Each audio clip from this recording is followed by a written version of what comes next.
Like, hey, Soul Tribe, I like to speak on the current transit, this frequency transmission, being that ninth house space. Ninth house space frequencies, Be on the 11th house space too, because I'm not on the horary tip. I'm not pure on the horary and forecasting tip on, the more humanistic part of it, even though horary, that's a tool in my bag. But anyways, okay. We got Jupiter,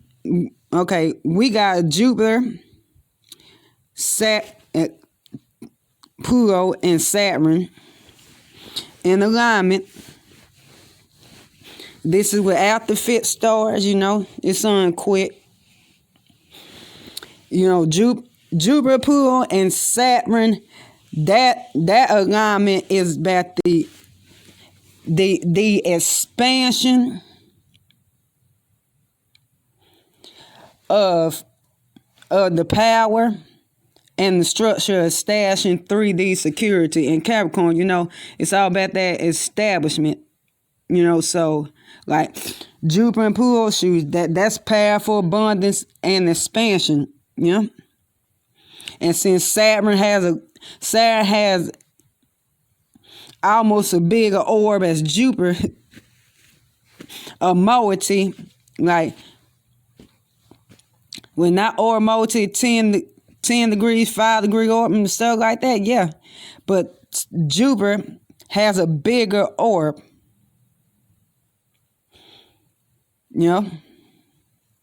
Jupiter has a larger orb and stuff like that than Saturn and stuff like that. So I like to go with that. So it's the expansion. Yeah, Pluto. I'm not discrediting the power of Pluto. I'm not discrediting that power and stuff like that. But this is more the how it manifest in this realm. This is more the Saturnine, Venusian manifestations, Second house-ish.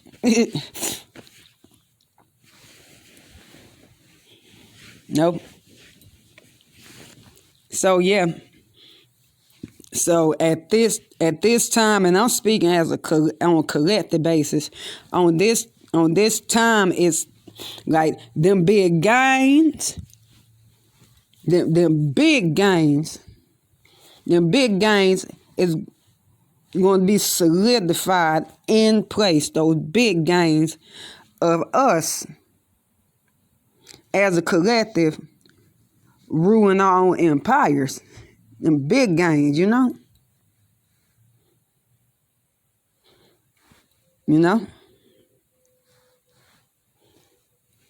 Okay, Venus. I'm not really gonna speak on Venus right now because I'm looking at current aspects, current angles. Venus, she just left that configuration and stuff like that. So yeah. Cause y'all look at the degree numbers. She just left that shit. Okay. Neptune. I am not carrying Neptune because Neptune is slowed down, appearing to be moving backward. That's our retrograde is. So I'm not carrying Neptune in that shit either. Now, what I am about to count,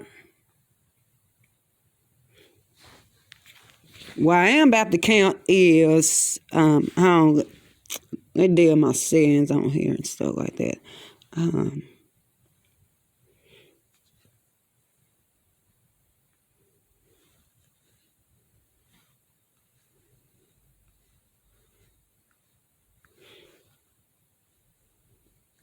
There you go. That's much better. Now, Venus just left a square from the nodes. Yeah, she did. Okay. The moon is about to sextile Mars. All right. The moon in Aquarius, and like I said, I'll just keep it simple. Okay. What we are vibing with as a collective, like I said, and also depend on aspects to your map by dissension and evolution. I'm just speaking on the collective major angles part of it. Okay. Now the moon, we are vibing with maintain our frequency security, and that does therefore is manifesting the extra drive and the rise in the upper trajectory to establish spiritual security. So yeah, we as a collective are passionate in whatever area is your map is playing out for you. You know, we are driven at this time by vibing with our own frequency set, our own frequency security, so like that, to march forth on how we want to trailblaze, like for real. So it's passionate emotions, but in a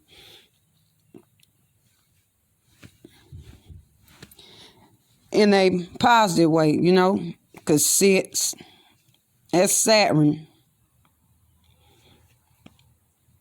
60 degrees. You know.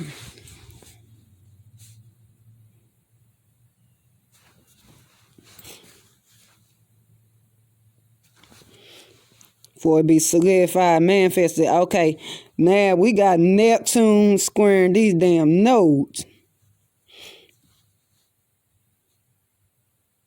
And the square is getting tighter and tighter. You know, Neptune slowed down to me, function as Saturn. So instead of a reception to cosmos, you know, but the crux of 3D for our vibrational shifts is like the crux waves function, the crux has been placed over those vibrational shifts, you know, solidifying the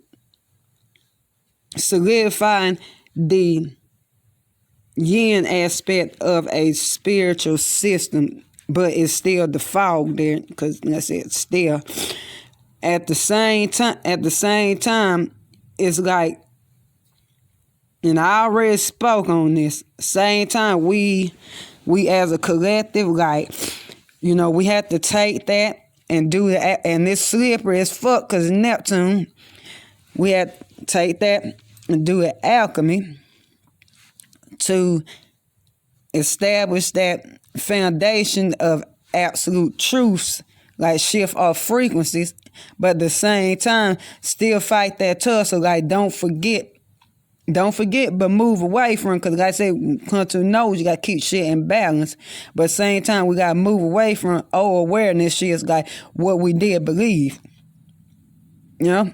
And well, in Neptune, this shit slippery. It's a mutable T-square, and for a little bit Venus was in the configuration with that mutable ass grand cross, you know. So it's like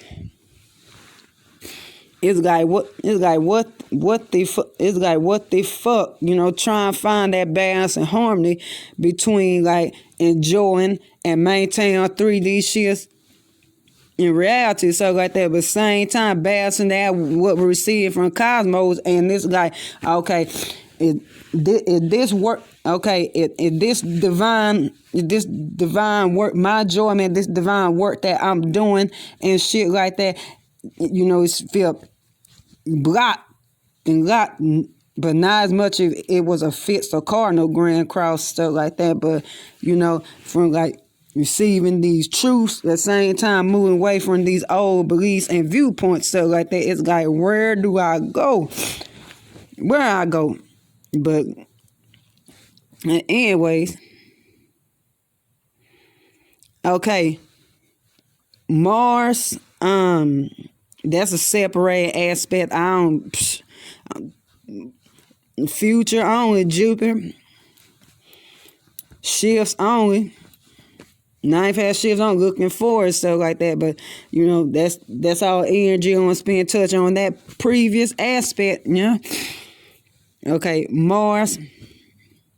Okay, that's moving out the manifestation process with the path to ascension, collectively.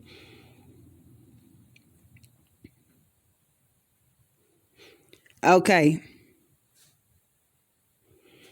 When we as a collective just went through that whole bullshit with Mars, Saturn, Pluto, and Jupiter. So that's the tension is still there. That tussle is still there. It's still there, you know, because like I said, it hasn't completely broke. That tussle, that foundation, that war with for completion. It still hasn't. It's a little bit still there and stuff like that, but at the same time, you know, it's not as tense as it was in those aspects. Okay, now we got the sun and Mercury. We got the sun and Mercury. Okay, Mercury is currently under the sunbeams. Whoo! And it's opposite Uranus. So with the sun and Mercury being in alignment, and like I said, Mercury slowed down, it's like those deep reception or maintain our vibrational security of our vibrational securities that guides that awareness to this then sun above the crux of man, the magic Mercury and stuff like that. Oh shit, that shit will be seen. You know? That shit will be seen. Everybody will see. But everybody will see those deep frequencies that you're receiving. There'll be a spotlight on it. And you know, opposite Uranus and Taurus, you know, I already spoke on Uranus and Taurus, but I'm gonna speak on it again. Okay, Uranus and Taurus, you know, it's a change. It's a change in rebellion on how we maintain our 3D security and stuff like that, you know. It's the changes on how we maintain ourselves in the physical realm, because like I said, receiving from both realms, from the initiation point to a descension point, you know, the yin and the yang, you know, the south, the ultimate establishment 3D security, and north establishment of vibration security over the spirit of our this opposition and opposition 180 1 plus 8 being 8 karma infinity flow to get back to the source, that completion, that process of completion, second harmonic balance, harmony. So it's getting the absolute focus and spotlight and awareness of what we're truly thinking on a deep layer, communicate on a deep layer, stuff like that, and bring that into play on how to change material circumstances and stuff like that. Now Uranus is slowed down, stuff like that, so it ain't as turbulent and chaotic and stuff like that, because like I said, Uranus slowed down me function like Saturn,